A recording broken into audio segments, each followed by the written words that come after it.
শান্তদা শান্তদা জানো কি হইছে? কি হইছে?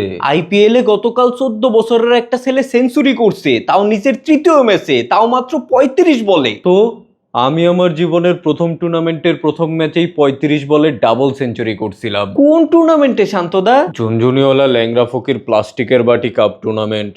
আর মুশফিক ভাই 14 বছর বয়সে আপনি কি করতেন? তখন আমি সবার আগে স্কুলে যেতাম, আবার সবার আগে বাসায়ও ফিরে আসতাম। সেইটা তো বুঝলাম, 14 বছর বয়সে আপনি ক্রিকেটে কেমন পারফর্ম করতেন? দেখো, পারফরমেন্সই তো সবকিছু না, সব থেকে গুরুত্বপূর্ণ হচ্ছে ডিসিপ্লিন, প্র্যাকটিস। এই যে এই বুড়ো বয়সে এখনো আমি সবার আগে প্র্যাকটিসে আসি। তোমাদের ওই 14 বছরের সূর্যবংশী কি এটা পারবে বলো? আর 14 বছরের সূর্যবংশী যেটা পারলো সেটা বাংলাদেশের কেউ পারবে ভাই? খুব তো খোঁচাইতে আসছোস। 14 বছর বয়সে তুই কি করতি শুনি? তখন আমি প্রেম করতাম, নিজের হাত কাইটা নিজের রক্ত দিয়ে 100 বার আই লাভ ইউ সাদিয়া লেখা দিছিলাম, তাও মাত্র 35 সেকেন্ডে।